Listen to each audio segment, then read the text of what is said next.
हमेशा की तरह आज भी डाया भाई अपने खेत में थ्रेशर से गेहूं निकाल रहे थे। उसी समय उन्हें एक बिच्छू ने डंक मार लिया और वे असहनीय पीड़ा से तड़प उठे। इस दर्द में उन्हें सबसे पहले याद आए आरोग्य मित्र श्री अशोक भाई रावल। दर्द से व्याकुल डाया भाई को उन्होंने अपनी औषधि पेटी में से एक निर्मली नामक जड़ी बूटी के बीज निकालकर डंक वाली जगह पर लगा दिए। 5 मिनट, बस 5 मिनट में बिच्छू का जहर उतर गया और वो पुनः अपने काम में लग गए।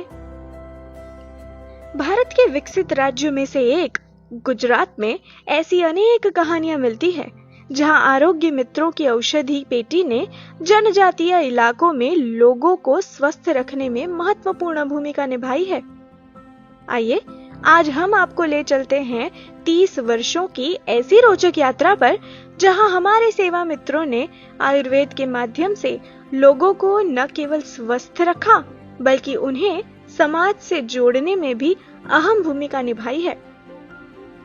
सरकार के निरंतर प्रयासों के बावजूद बनासकांठा, नवसारी, भरूच, पंचमहाल समेत कुछ जिलों के जनजातीय क्षेत्रों में शिक्षा और चिकित्सा आज भी चुनौती का विषय है। दुर्गम स्थानों पर स्वास्थ्य सेवाएं अभी तक पूरी तरह से नहीं पहुंच पाई है।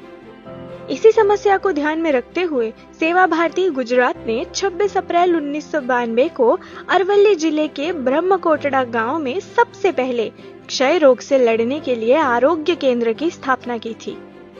लगभग 32 वर्ष पूर्व आरंभ हुए इस आयुर्वेदिक सेवा कार्य के अंतर्गत आज बनासकांठा, भरूच, नवसारी समेत 14 जिलों के 720 गांवों में सक्रिय आयुर्वेदिक सेवा केंद्र संचालित किए जा रहे हैं। इसमें से कुछ स्थान तो इतने दुर्गम हैं कि वहां जाना भी अत्यंत कठिन है। भारतीय संस्कृति में पीड़ितों की सेवा करना परम धर्म माना गया है। यही संस्कार हमें बचपन से दिए जाते हैं। तो इसी भावना के साथ आयुर्वेद केंद्रों के लिए गांव का ही एक परिवार स्वेच्छा से इस कार्य की जिम्मेदारी लेता है। इन केंद्रों के सफल संचालन के लिए गांव में एक स्वास्थ्य समिति भी गठित की जाती है।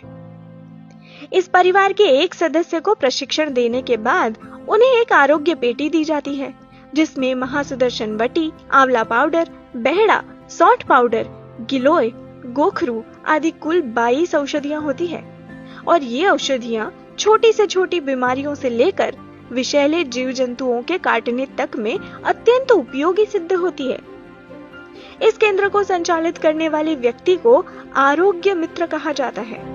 ये आरोग्य केंद्र केवल स्वास्थ्य तक सीमित नहीं है, बल्कि सामाजिक चेतना और राष्ट्र भाव के जागरण में भी महत्वपूर्ण भूमिका निभा रहे हैं। निरोगी गांव, स्वस्थ भारत, इसी उद्देश्य से चलाए जा रहे इन केंद्रों के अंतर्गत गांवों में स्वास्थ्य समितियों के माध्यम से धन्वंतरी पूजन, 26 जनवरी पर भारत माता पूजन, रक्षाबंधन उत्सव आदि कार्यक्रमों का आयोजन किया जाता है। इन कार्यक्रमों से गांव-गांव में परिवर्तन की लहर स्पष्ट रूप से दिखाई देती है। इसका सबसे बड़ा उदाहरण पोशीना तालुका है। कोरोना काल में जब जनजातीय क्षेत्रों में वैक्सीनेशन का विरोध हो रहा था, तब यहाँ सरकारी कर्मचारियों का ढोल नगाड़ों के साथ स्वागत किया गया और 100% वैक्सीनेशन संभव हुआ। गांव की स्वास्थ्य समिति आयुष विभाग की सरकारी योजनाओं को गांव-गांव तक पहुंचाने में एक सूत्रधार की भूमिका निभाती है। जनजातीय समाज अपने धर्म और परंपराओं से जुड़ा रहे, इसके लिए 350 से अधिक भजन मंडलियां आरोग्य मित्रों के प्रयासों से प्रारंभ हो चुकी है। कुछ गांवों में झोला पुस्तकालय भी शुरू किए गए हैं और कई स्थानों पर महिलाओं के बचत समूह भी आरोग्य मित्रों की प्रेरणा से सक्रिय हैं। कुओं में ब्लीचिंग पाउडर का छिड़काव, घरों के पास सोखते गड्ढे बनाना, पूरे गांव को स्वच्छ रखना, ऐसी जागरूकता भी इस योजना के माध्यम से इन 720 गांवों में स्पष्ट रूप से दिखाई देती है।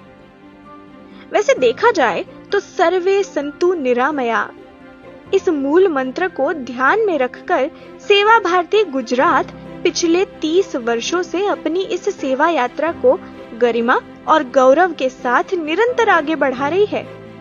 आज इस अभियान से लगभग 1000 आरोग्य मित्र जुड़े हुए हैं। जो भारत की सेवा परंपरा को जीवित रखे हुए हैं।